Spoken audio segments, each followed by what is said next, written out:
Hey guys, good morning, good afternoon, good evening. Welcome to Off the Record Conversations. I'm your host AJ. I have my partners in crime, Sayed and Hari. And today is the topic which is very close to me. I discussed that with my peers and they said that's a great topic. Let's discuss that with our audience as well.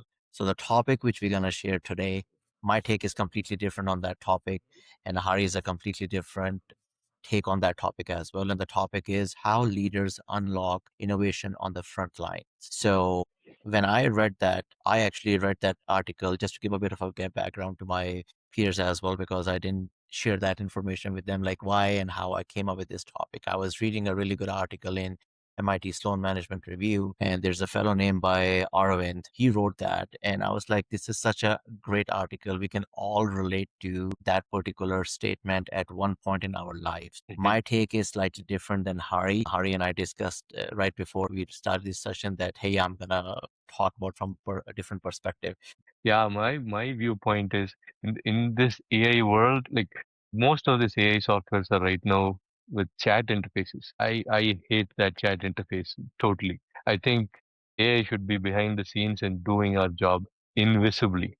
I don't think chat interfaces are the best way to interact with an AI or an LLM model. Like it was an experiment that OpenAI did, and we've gotten stuck to that interface at this point.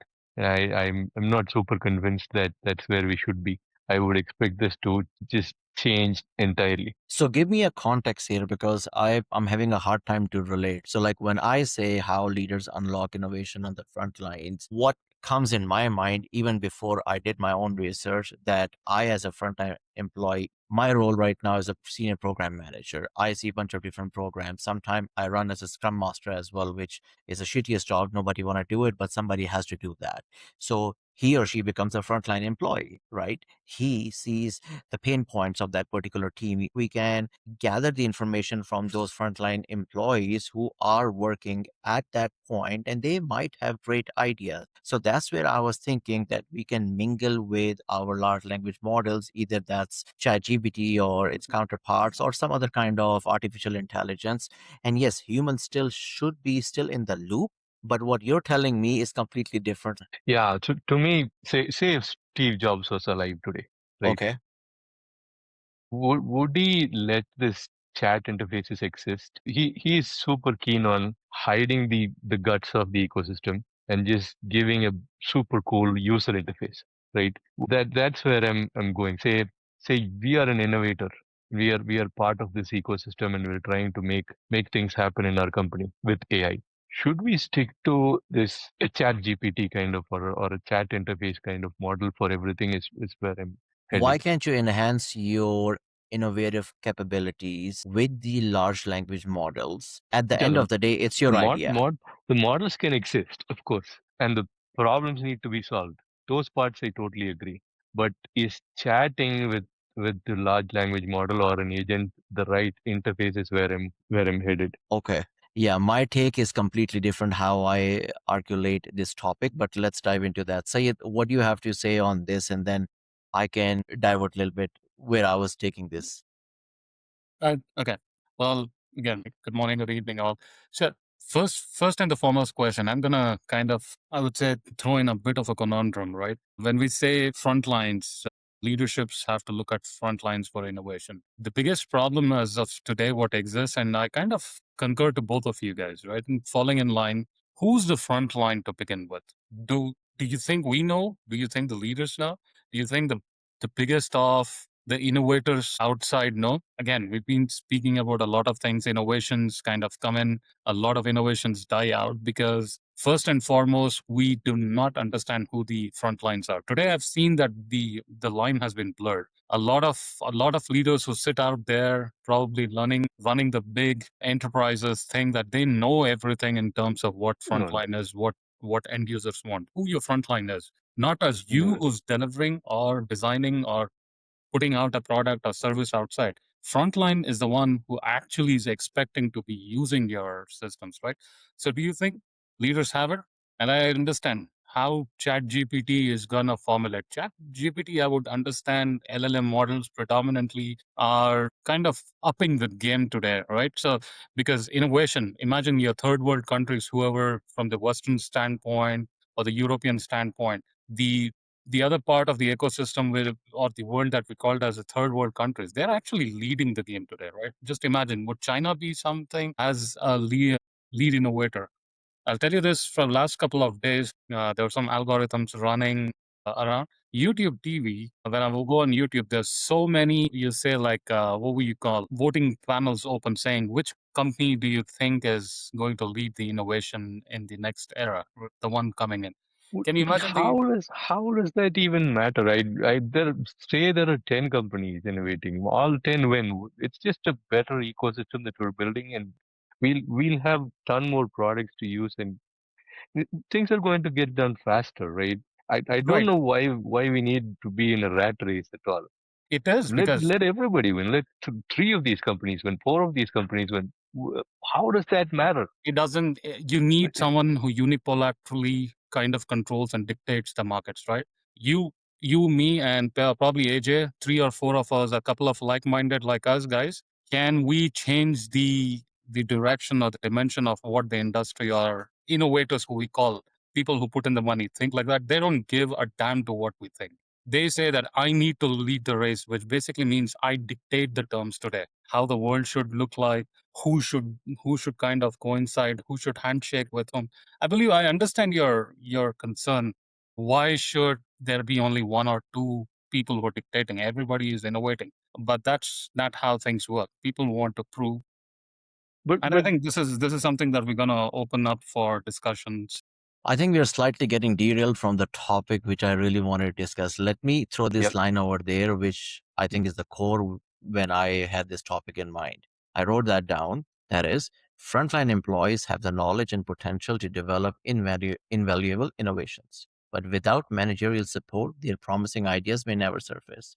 I'm not talking about LLM models. I'm not talking about who's running and who's leading the race. I'm purely talking about if Hari in DevOps working on the front lines, Hari has a lot of hierarchy. There are managers and layer of managers above him. Sayed, you are in the same situation. I'm in the same position.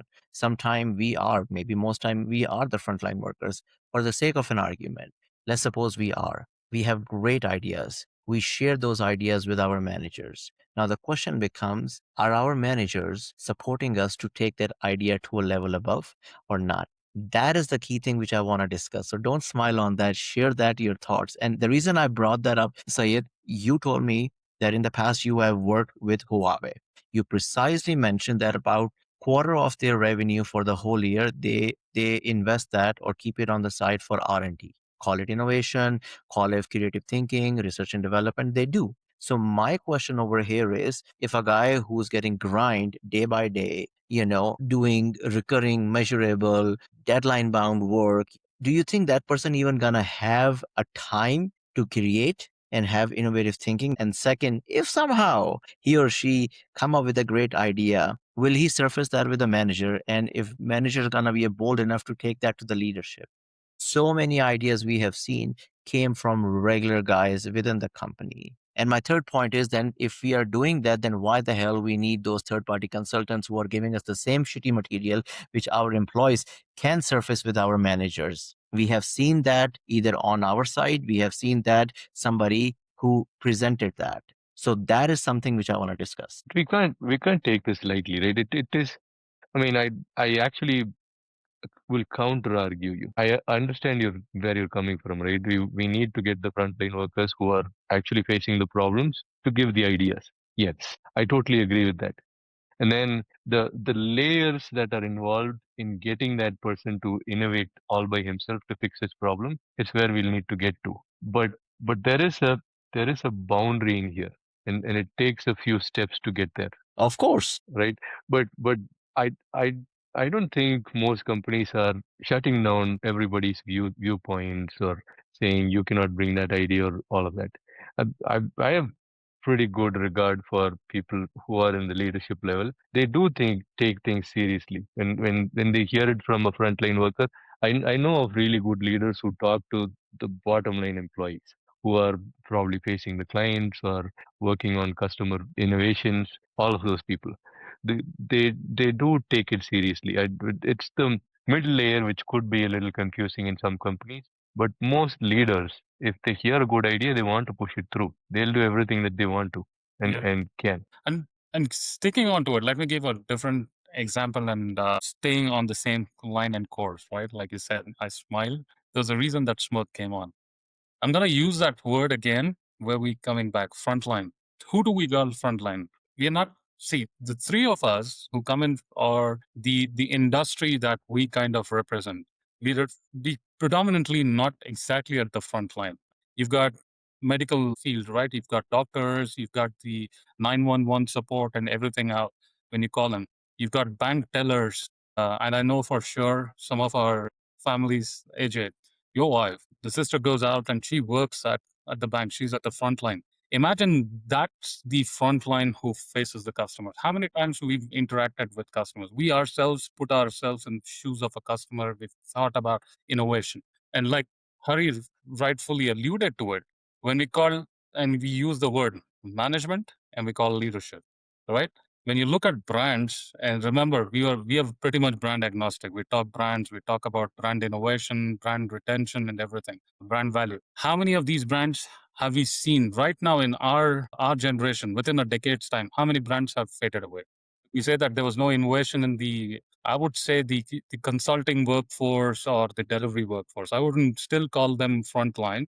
Not that I'm undermining. I've come from similar backdrops of career, but how many of those ideas and innovations we've seen it in our lifespan as well. That's the reason we say within a decade's time, if we step back and check how many innovative ideas actually reach the top, how much of that actually gets acknowledged and say, let's go about and do it. It doesn't go about there. And we've seen products, we've seen brands, we've seen everything fading. We've seen it within this decade. The three of us would end up with so many examples as to how much of failures we've seen. We call that successes. We would want to raise a glass, a toast to that success. And but when you turn around, there's absolutely nothing to it. And putting LLM to the grind, I think we need to take that LLM out of the grind, because every now and then we try to blame LLM, saying this is the one that's spoiling it down. We are the No, ones responsible for innovation. so when we say frontline, like, I mean, most customer-facing things are frontline. I agree that, Yeah.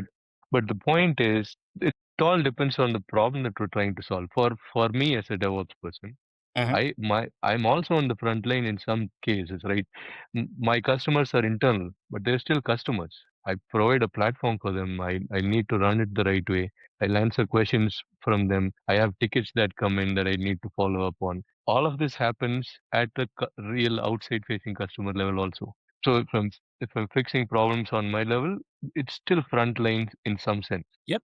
And I'll give you an example. You're right. For you at DevOps, we're your business customers. Even while we kind of were under the same brand at one point of time, all the three of us when we were working, we ended up being your customers. You were kind of providing service. You're the front line. I agree to that particular concept. I'll give you one small example. 2 weeks back, I think I spoke to AJ about it, or someone else. I don't remember who I did. Just walking in evening, I didn't want too much of chaos and people jumping in. Probably you can call, I don't like crowd nowadays, because crowd kind of scares me a lot. Nonetheless, when I was walking through in the evening, just a regular store, King Supers, I happened to bump into an old couple, right? Beautiful old couple. The husband is around 89 years old. The wife is 81. Beautiful young couple, right? I mean, I would call them young because they were young at heart. One question when he looked around, and the the shirt I was wearing, they saw the brand that I was carrying.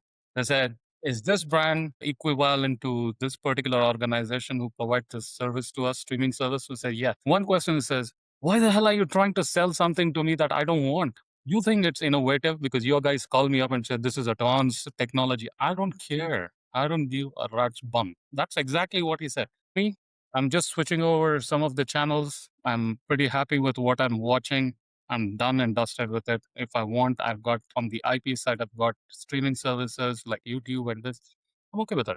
Don't sell me something that I don't want. Now, when you just step back and think, 6, 7 months, everybody thinking that this is like innovative, this is what is going to happen. You didn't even talk to your end customer if they want what you call innovation. They don't need it. Millions of dollars spent on it, countless numbers of sleepless nights spent towards. And then you bring in the product, which your customer doesn't even need. So where did that innovation go? Why did it fail?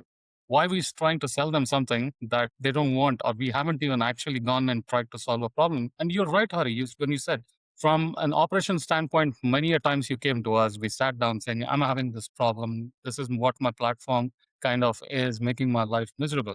You gave us a solution. You were very innovative, quick on your feet. Things started working out, which is fine. That is a beautiful point. That's the reason I want to throw it out there. Innovation exists at front lines. And that's the reason I say we are front lines too. But then I think there is a demarcation as to what exactly is the front line, because what are you trying to sell? Who your actual front line is? AJ, Huawei, like one of my amazing experiences that I had throughout my career. We used to go out while we were delivering, right? A lot of times we would talk to the customers on the front line, actually go to the stores, understand what the customer wants, how do they want the systems to look like, are they ready to pay that extra kind of money, they're ready to sell it. And then we used to come back and put down those requirements saying, hey, our product does not even order solve the solution what they're looking at. And the customer who's spending millions of dollars to transform is they're like unaware. A lot of projects were put on hold just to go back and check, can we do this? Sometimes we have to kind of break the paradigm of the architecture, the product, what it was supposed to come out with. I'm not undermining other organizations, don't do it. Just look at examples like Google, probably Netflix. You might talk about NVIDIA. They all might be doing it. That's probably the reason why they've got the winning competition. There are companies which do it both ways, right? Like Amazon is a super successful company. They just they just stick to their customer and their needs and try to innovate around it. Totally. But Steve Jobs was on a different level, right? He did not care what the customers thought. He just totally said that customers don't know what they need. I'll make something that they'll need. Only when they see it, they'll know that they have even had a need for that. Mm-hmm. So, but both of these are successful companies, exceptionally valuable companies. But these are totally different mindsets, right? So one is cloud gathering all the requirements. The other one is shuts off the requirements, and I want super focused, perfectly working products. Mm-hmm. I'll build that first, and I know that this is going to be needed. Yeah. I mean, I agree. That's the reason. Imagine Steve Jobs' first concept was go build me a phone that absolutely has 0 buttons or 1 button, right? That's how he started off. But that was the point where, and now comes the LLM that we try to say. Today, in this particular era, you try go sell this concept to a customer saying, "Oh, you don't know what you need. I'm gonna give this to you."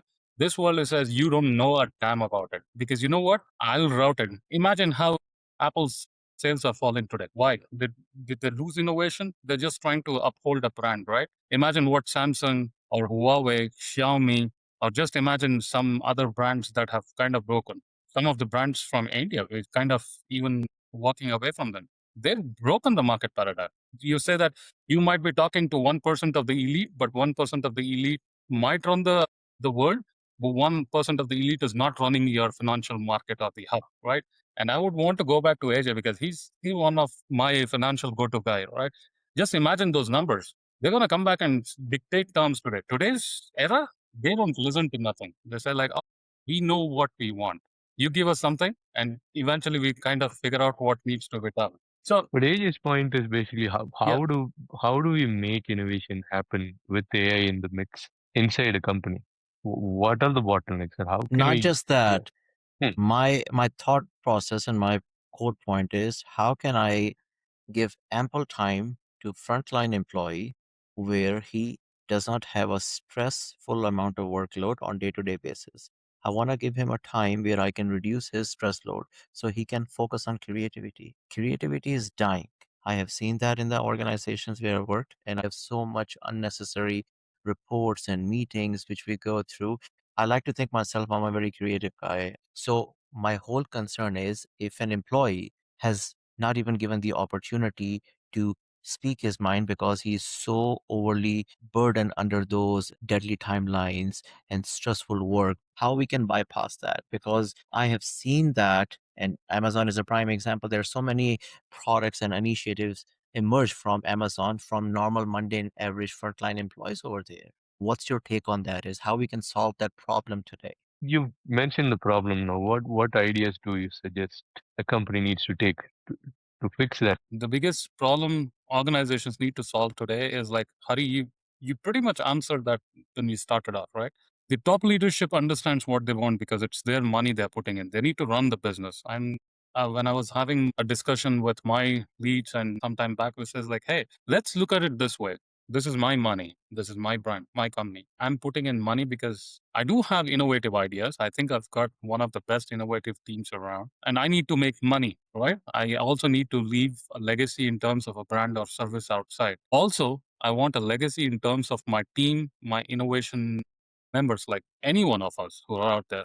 Give me something where, example again, Steve Jobs. You created a legacy for next couple of decades or even a century. It's gonna remain. Imagine when you walk out with an experience on your CV that says Apple.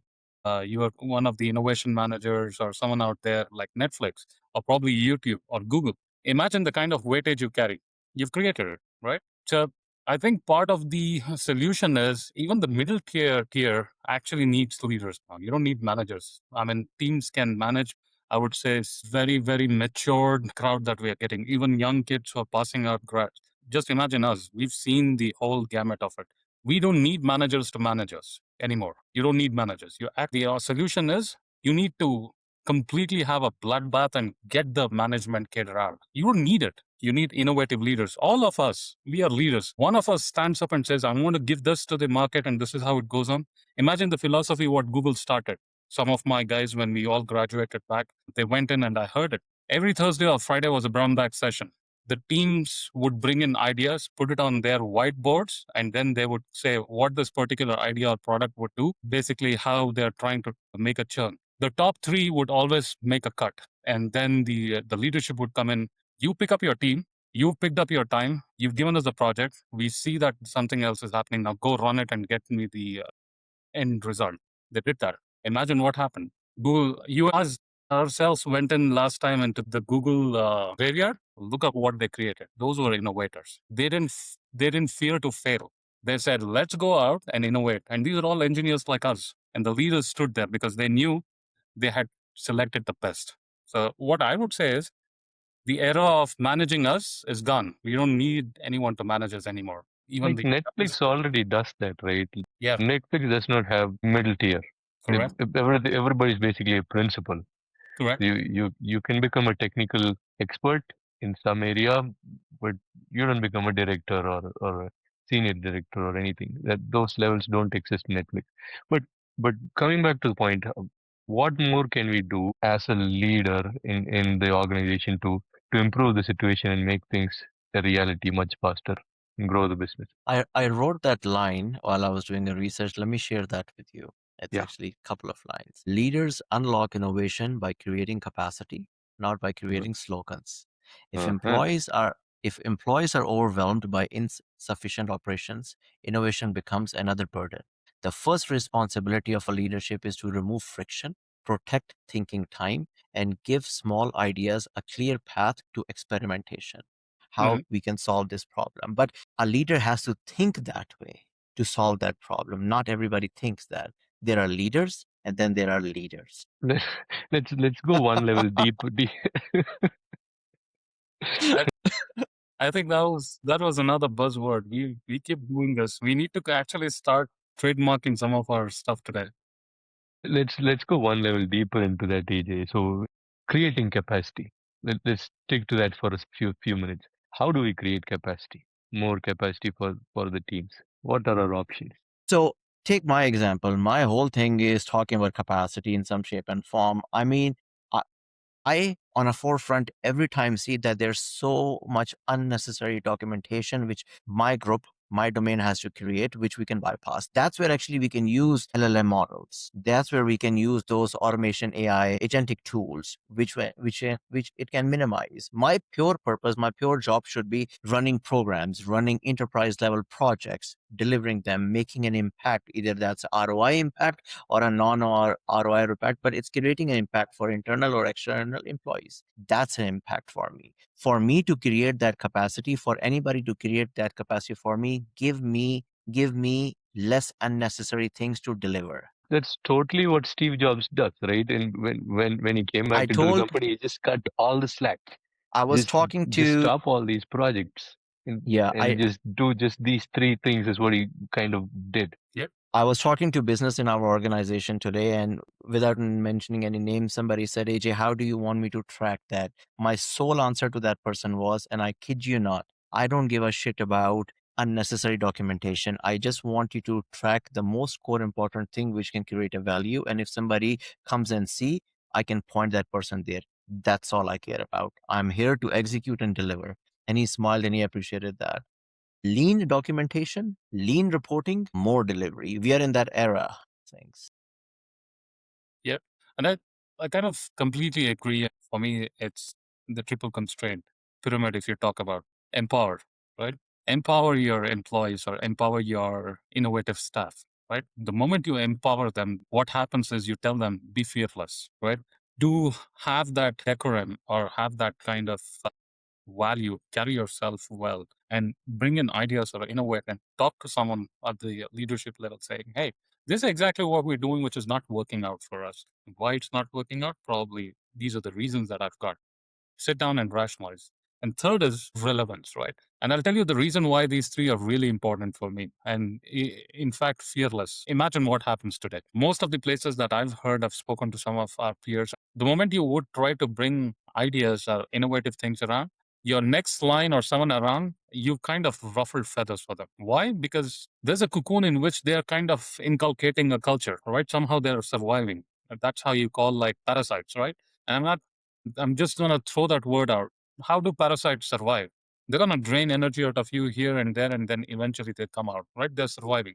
What you've done is you've unraveled the whole thing. You've shook the whole tree.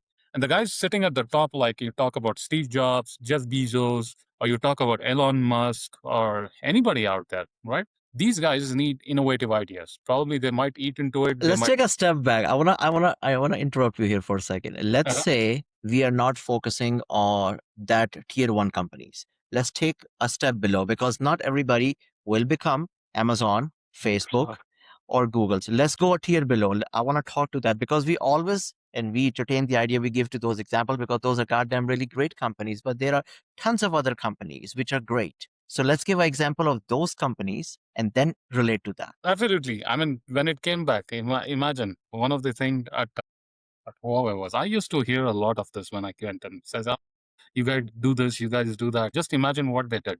It was just an idea. Today, last week or a month ago, they announced their earnings in billions. They did that. They've actually broken everything in terms of the paradigm shift. Nonetheless, just stepping back, like you rightfully mentioned, I don't need the top tier. But when you go out, we said like fearless. How many times have we not in our careers faced something when you bring in good ideas, all of a sudden management's like, this is where I see threat. This guy is gonna throw me out, or this lady is gonna throw me out. Why is that? And that's a wrong mindset. It Yeah, happened to me so many times, and I've shared those pain every points with day. you, Sayed, on Yep. multiple occasions. And here's my take on that is, and I'm very vocal about it. Suppose tomorrow Hari becomes a VP of a company, or Sayed, you become a VP, and I directly work for you.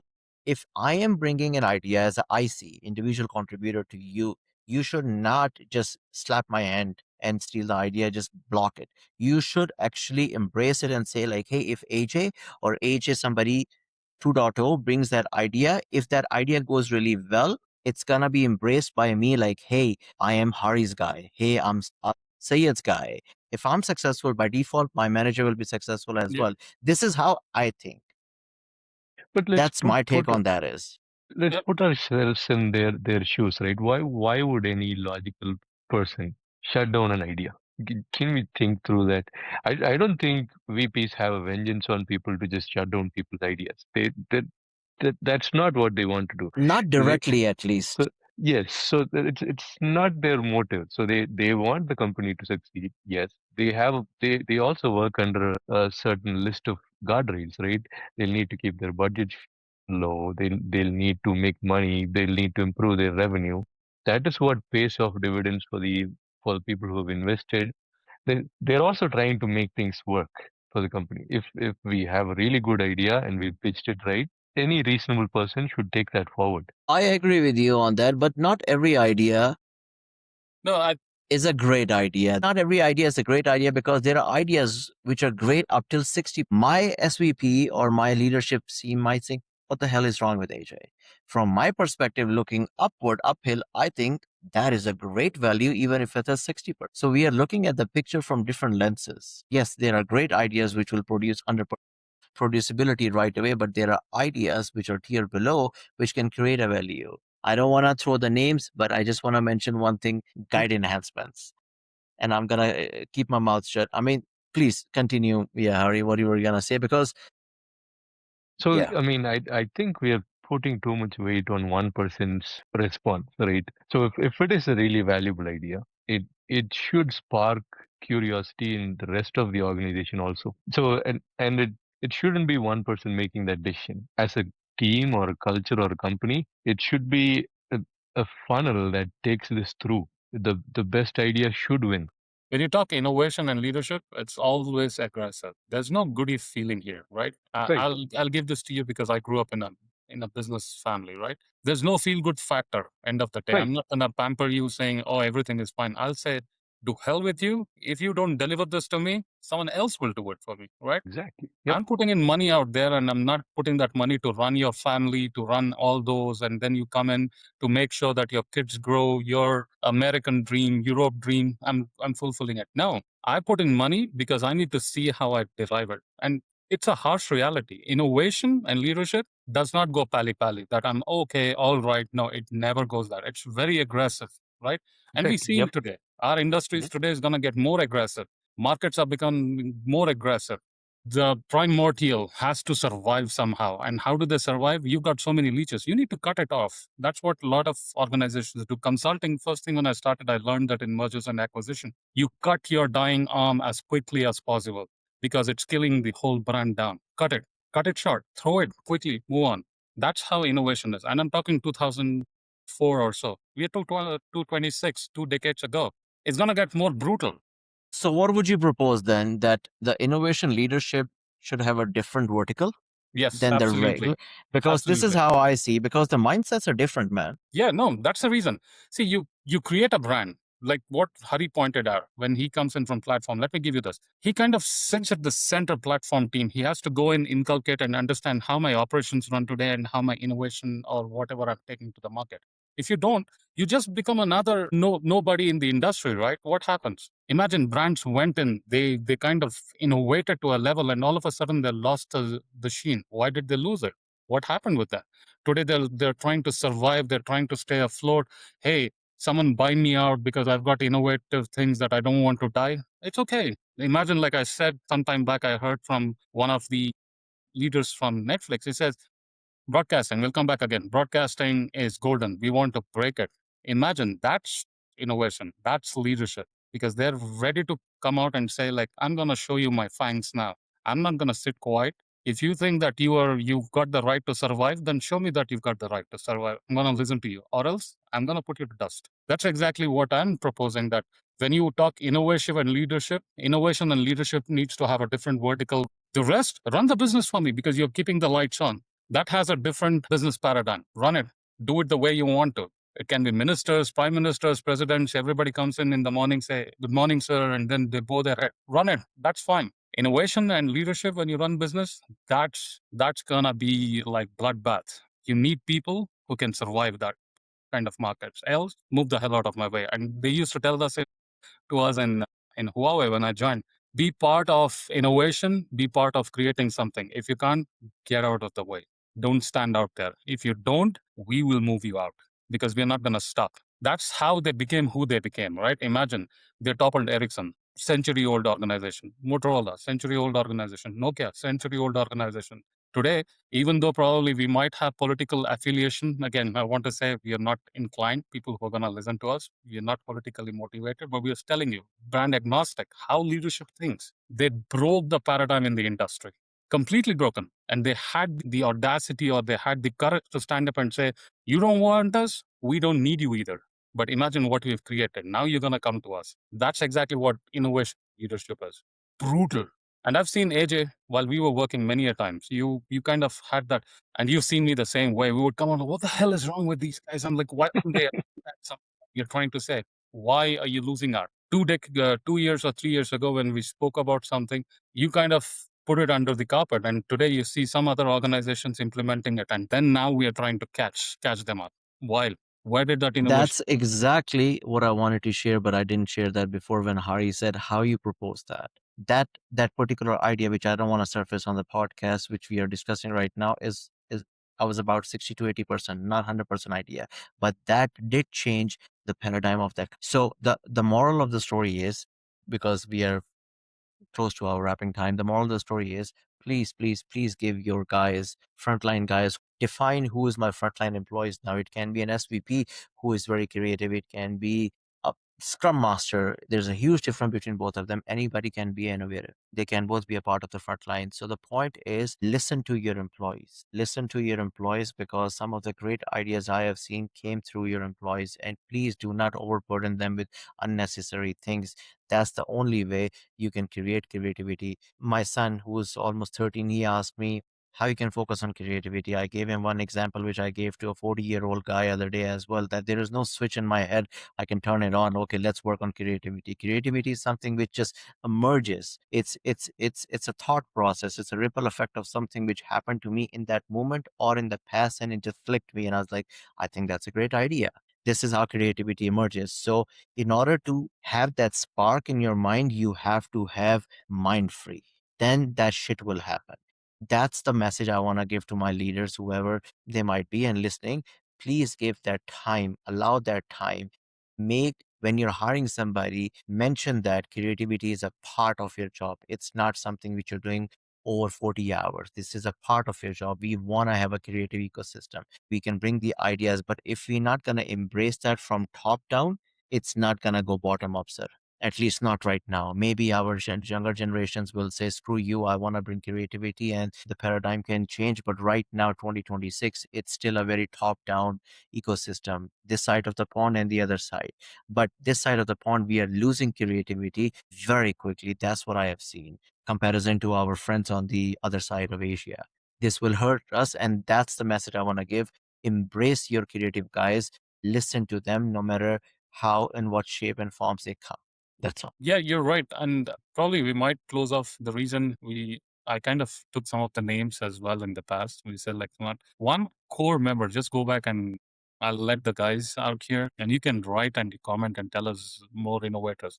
Have you heard of Mark Benioff? Mark Benioff used to work for Oracle, right? 13 years. He put in all his effort, everything. One of the youngest VPs at the age of 26. He left the organization, I believe it's late 90s or early 2000s, and went on to create one of the best competing brands of Oracle. Right? Oracle had CRM, and I'm gonna tell you this because we kind of at Huawei and Ericsson used to use that CRM model, building in conversions, right? And he went on to build a product called a Salesforce. Sales. Yeah, Mark Benioff. Those are kind of things. Why couldn't Oracle do it? Arrogance, being pompous at times. Well, I've got a product, so it's out there. You killed an idea, but someone went out and killed your product itself. Right? Today, and I've seen this when I was working with these brands, a lot of times they would come back saying, oh, Oracle CRM is way too expensive. We don't want. Do you have something better? Then it was Ericsson and Huawei would float their own products. And then we had Salesforce at that point of time coming in. People started looking at Salesforce. There are multiple products like this coming in. So I completely concur with you, AJ and Hari, saying when you identify those ideas, you identify those intellects in the organization, innovators in the organization, be faster to adapt with them, right? The organization needs to adapt. They need to adapt. You build that culture saying, hey, don't fear, come back. You walked in with an idea to a VP or an SVP. That's what you said, right? Your lens from where you watch, maybe 60% or 70% of your problem statements you're solving. You're kind of giving a solution, but someone shuts you down or slaps your hand. Why would you do that? If you know that this is the existing problem today, and this guy has actually scaled, AJ has brought me a solution which kind of actually fast forward 60% that I don't need to think about those 60%. I'm going to build something beyond it. Build a ecosystem, build a culture where everybody comes down saying, hey, there's a brilliant idea. AJ, walk through, right? Probably Amazon does that. Imagine what Amazon does. There are no PPT cultures, right?